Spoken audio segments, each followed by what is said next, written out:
Polresta Bandar Lampung menggelar press rilis pengungkapan kasus pembunuhan di Teluk Betung Timur di Mapolres setempat Selasa 27 Mei 2025.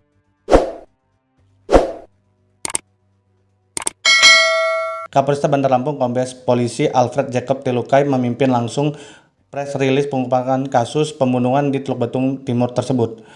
Kapolresta Bandar Lampung Kombes Polisi Alfred Jacob Telukai mengatakan pihaknya menggelar press rilis ungkap kasus pembunuhan di Teluk Betung Timur, TKP Jalan Teluk Semangka, Komplek Pasar Kota Karang, Kelurahan Kota Karang, Kecamatan Teluk Betung Timur, Kota Bandar Lampung, Minggu 25 Mei 2025 sekitar pukul 3.55 WIB.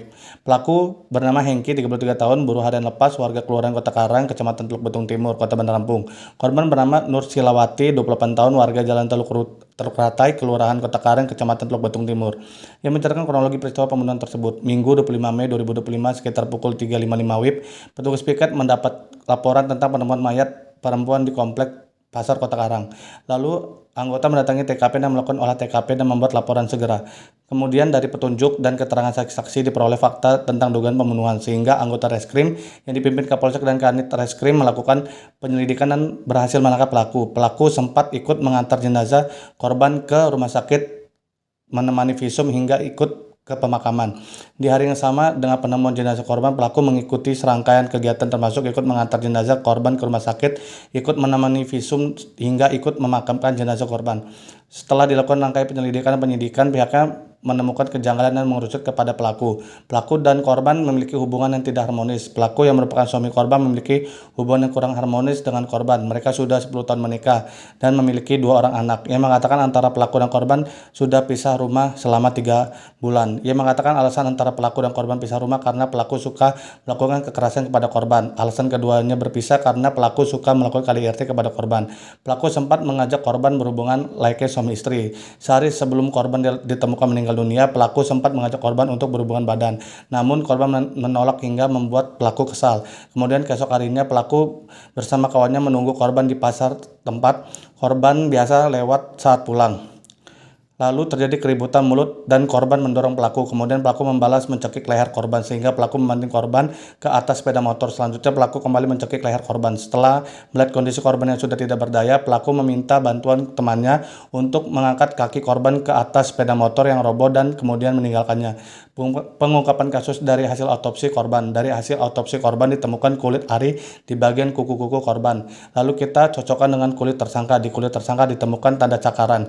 Diduga sebelum meninggal korban dan pelaku sempat terjadi percacokan dan perkelahian karena ditemukan di kulit ari di tubuh korban milik pelaku dan pelaku cakaran di kulit pelaku. Ia mengatakan kedua pelaku memang masih berstatus suami istri.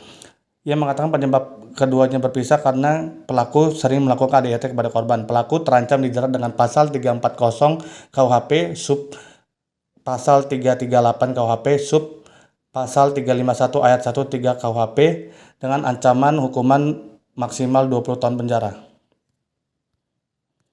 Yang bersangkutan ini diamankan, dilakukan pemeriksaan, dan kemudian dari hasil pemeriksaan dan disesuaikan, dicocokkan dengan alat bukti yang lain yang mendukung. Misalnya CCTV di tempat kejadian, kemudian keterangan dari para saksi, alat bukti yang mendukung yang menjadi petunjuk baik yang ada pada badan dari korban maupun pada badan dari pelaku, keterangan dari dokter yang melakukan visum, keterangan lisannya, sehingga kemudian penyidik berdasarkan pemeriksaan dan prarekonstruksi yang dilakukan melakukan gelar perkara, dan setelah bergelar perkara itu yakin bahwa diduga saudara H yang merupakan suami dari korban adalah diduga pelaku yang melakukan pembunuhan atau penganiayaan yang mengakibatkan hilangnya nyawa orang. 1 unit sepeda motor Yamaha Jupiter Set warna merah hitam ini merupakan milik korban.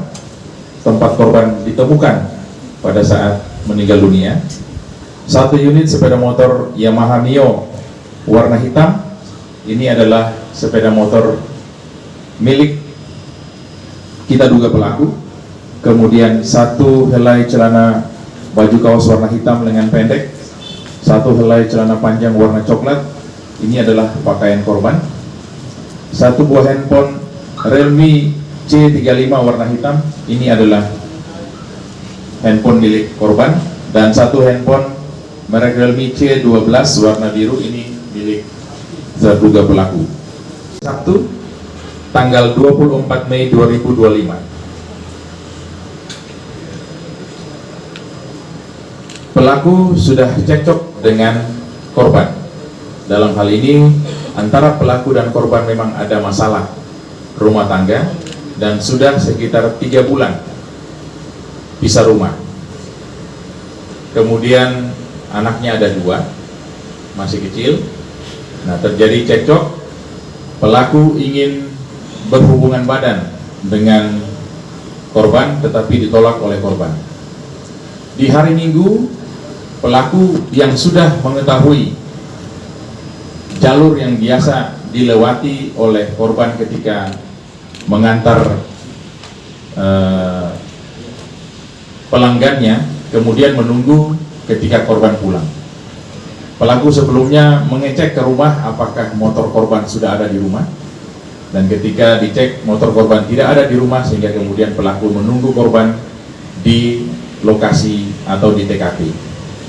Ketika korban datang, pelaku langsung dari arah depan mematikan sepeda motor korban menggunakan kunci kontak, dimatikan kunci kontaknya.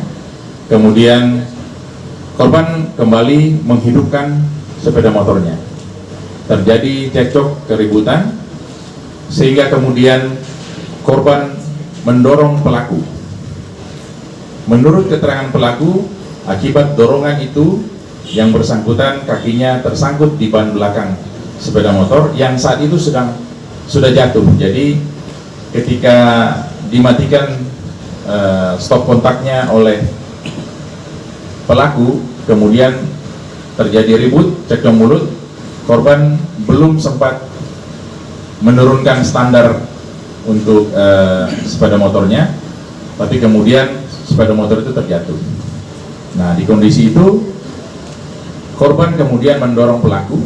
Selanjutnya pelaku menurut keterangan yang bersangkutan karena tersangkut di kakinya tersangkut sama roda belakang dari sepeda motor korban, sehingga kemudian yang bersangkutan jatuh. Pada saat jatuh, menurut keterangan yang bersangkutan sempat dipukul oleh korban. Ini masih kita dalami. Kemudian selanjutnya pelaku kemudian mencekik korban dan kemudian dengan menggunakan 2 tangan dari arah samping. Selanjutnya langsung bahasa dari pelapor melempar ke arah motor tadi, sehingga kemudian yang bersangkutan jatuh. Pada saat jatuh tersebut sudah mengeluarkan suara seperti orang mendengkur.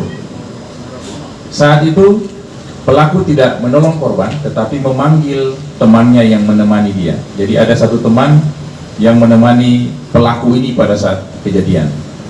Temannya kita inisial R. Saat ini masih kami lakukan pencarian karena yang bersangkutan saat ini tidak ada, melarikan diri. Mereka kemudian mengangkat korban, meletakkan di atas sepeda motor. Si R tadi membantu mengangkat kakinya. Kemudian setelah itu mereka tinggal pergi. Kemudian terjadilah ada laporan masyarakat penemuan jenazah di TKP.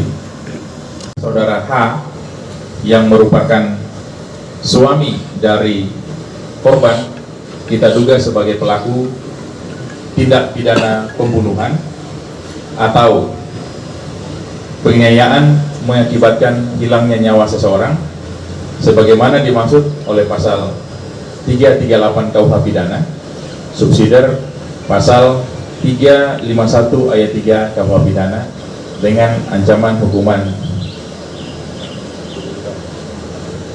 maksimal 20 tahun penjara.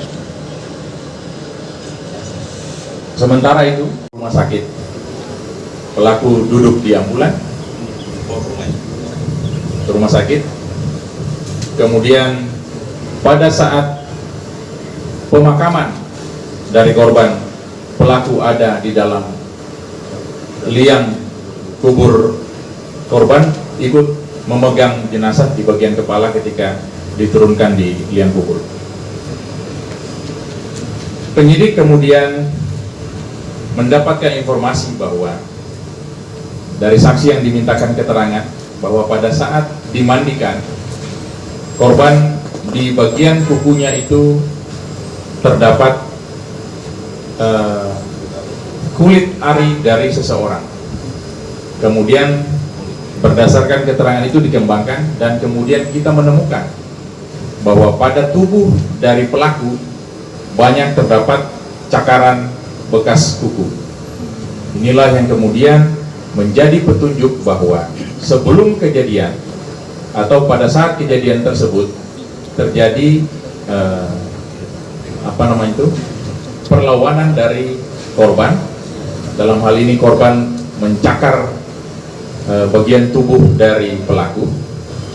Ini kemudian kita tanyakan dan akhirnya pelaku mengakui bahwa yang bersangkutanlah yang telah melakukan pembunuhan terhadap istrinya, yaitu keterangan dari pihak R yang melarikan diri yang belum kami temukan sampai saat ini. Itu menjadi penting juga karena kita akan merangkai apakah memang pada saat mereka menunggu korban pulang sudah ada pembicaraan terkait dengan rencana apa yang akan terjadi.